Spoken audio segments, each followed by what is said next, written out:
Welcome back to the Blue Chip Breakdown, Vols fans. I am your host, Bull, and in today's video, we're going to talk about a couple of changes that I see coming or that I, think need to be made for this football team moving forward. And, one of those for sure includes Nico playing a lot more in this final game.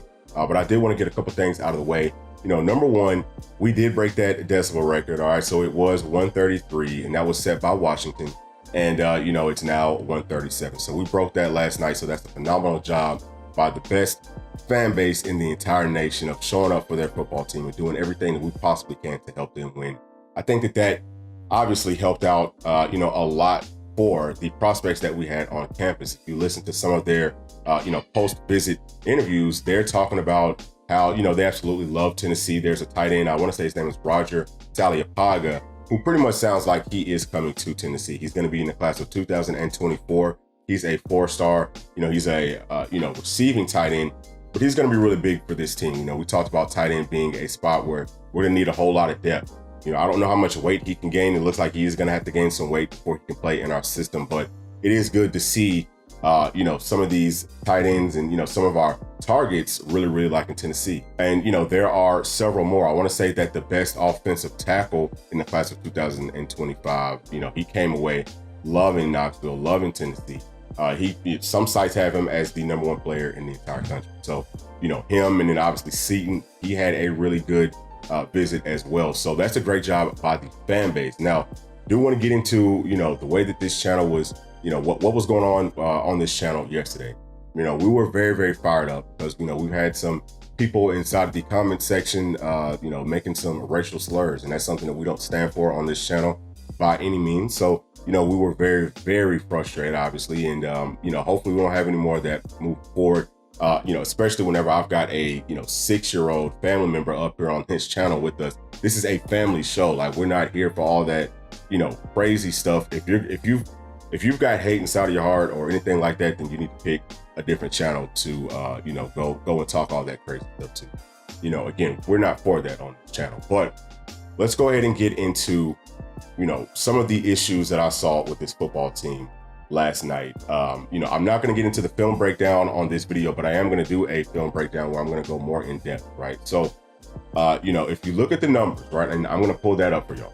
All right, so if you look at these numbers right here, okay, the first thing that kind of jumps out to you is Joe Milton, 17 for 30, right, with only 147 passing yards and 0 touchdowns. So that 17 for 30, I want to say is like 55% or something. That's absolutely terrible. He had some good throws, but he also missed a couple of what could have probably been touchdown passes. That overthrow to Squirrel was one.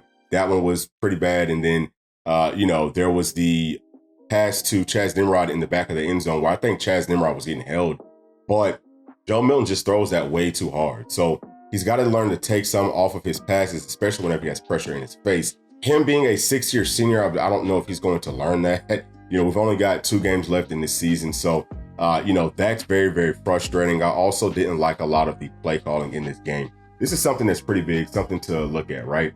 Georgia ran the football 40 times. We ran it 25 times. Obviously, they had more plays than us because our defense did not get off of the football field. But Georgia only ran for 56 yards. Look at this right here. This is a play. This is like a gadget play for 33 yards. So you can kind of take that away. If you take that away, Tennessee actually outrushed Georgia. And even with that run, I mean, their average was 3.9. Ours was 5.2. So, that tells you that we were having some success running that football. And we just, for whatever reason, did not stick to it. And, there are some people that are saying, well, that first run was because Georgia was lined up funky or something. But that first run had been planned. We heard this from Jalen Wright, had been planned since Wednesday, right? Or since Thursday, right? Like, we knew that we were going to run that because we saw something on film. We knew that that was going to be there. So it's not like Georgia lined up wrong. We just knew that they were going to line up a certain way and we were going to be able to score on that play, or, we were going to be able to get a whole lot of yards on that play. So I think that we need to get some more analysts or some new analysts in for this offense. Or, I don't know who's calling these plays, if it's Heupel, if it's Halsley. A lot of people go back and forth on that, but whoever is calling it, maybe you need to give some more duties to the other person, or, we need another analyst to come in to give us some more of these keys like what we had on that first play. You should be able to find little holes like that in any type of a way that a defense lines up, especially if you're just straight up beating them running the football. If you watch that film, our offensive line, and guys, listen, we're down our 2 starting offensive tackles. We've got backup offensive tackles in, and we're still moving bodies. We're still moving Georgia's players, on that front and, on their second level. Okay, so we've got to do a much better job, I think, of being more consistent in our play calling. Whenever something is working, we've got to stick to it. I also don't think that that we stretched the field vertically enough. We didn't throw the ball vertically enough. We knew coming into this game that we could get Georgia's secondary players isolated and that there would have to be handsy. We knew that it was either going to be pass interference or, it was going to be a big catch. So, some of those plays were called, and, Keaton is a guy who didn't make catches. I want to say he was one that I saw, at least one deep pass went to and he didn't catch it. Squirrel didn't catch some. We do have to get better, at the wide receiver position, but I think that we could have tried to go to that a lot more in this game and been a lot more successful. Like, we could have very, very, very easily just ran the ball and, kind of dumped it right over Georgia's heads whenever the linebackers start to come up more. But we just didn't do that. I think that we kind of overthought this game and thought that Georgia's front and that their defense was going to be better than what it actually is. And I'm not saying that they're bad, but what I'm saying is they're not world beaters. They're not like they have been for the past couple of seasons. So the first change that I see that needs to definitely come is either switching up some of those analysts, getting in some fresh analysts, or maybe, I don't know, like maybe you need to hire some sort of like a play calling analyst. Maybe we don't have one, but we need that because our play calling has not been great all season. Now, moving on to defense. Like I said earlier, defense did a terrible job of getting off of the football field on third downs. We knew, right? We talked about this in film study. We knew that Georgia was going to go to the middle of the football field on third down situations because that's their comfort, right? They know that, they've got a pretty solid offensive line, but everything that they do is based off timing. So on those third down, passes, the quickest place for you to look is right to the middle of that football field. And, I saw a lot of times on film, our corners and secondary guys playing outside leverage. What that means is they're playing outside, of the wide receiver, and the wide receiver has a very easy inside path. Usually whenever you do something like that, you're going to have help to the middle of the football field. We were doing it with no help there, and we continued to do it after Georgia was having success.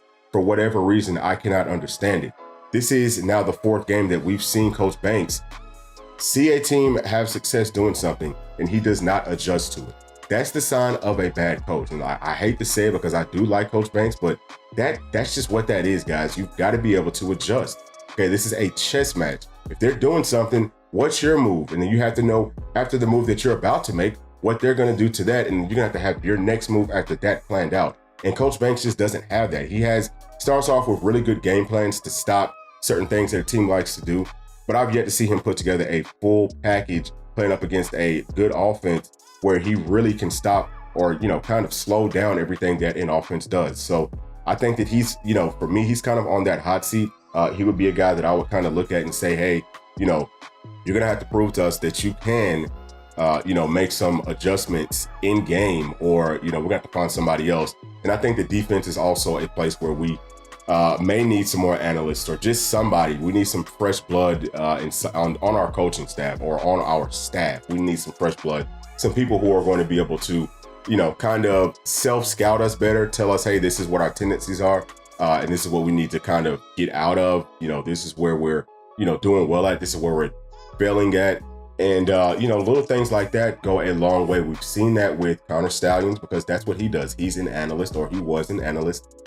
He took it a little bit too far, or he got caught taking it too far. But you can see how big of an impact those guys can have on a team. Even Drink had talked about, after our game last week, talked about one of his analysts, gave him a key on Tennessee's running game. So, those analysts can play a big role in these games. All right, and last but certainly not least, I want to talk about Nico Iamaleava getting some playing time. Like I said, Joe Milton only threw for like 55% in this game. Carson Beck had the same amount of passes as Joe Milton, and he, completed 24 of his passes. I want to say he had 3 passing touchdowns. And, again, we're going to get into the film room, but I think it's going to be pretty shocking to y'all once y'all see that all of the success that Georgia had was literally at, Will Brooks, who was a walk-on, playing for T-Mac, who was out, who was our starting star guy, or he was playing for Wesley Walker. So, Wesley Walker is our starting safety. I think he's our best safety. Turntime was playing for him for for most of the game. Turntine had some busts, on that double pass that was on Turntine. Will Brooks, I think that both of those guys played hard. I'm not being hard on them. I'm just saying that everywhere that Georgia had success at was at our backups or it was at Elijah Herring. So, take that for what it's worth. We're going to get more to that in that film room session. But I think that it's time for Nico to get a lot more playing time. Now, does he start versus Vanderbilt? Probably not. But could we at least see a situation where Coach Heupel says, okay, we're going to start off, Joe Milton's going to get, 2 series, and then Nico's going to get 1. Then Joe Milton's going to come back out with 1 series and Nico gets 2. And we kind of keep alternating. I think that he should do that. I think that it's time to do that. We're not really doing much of anything else. Like, there's nothing that keeping Joe Milton in is going to, that's not going to help this team out. I don't think it's really going to help him out too much either.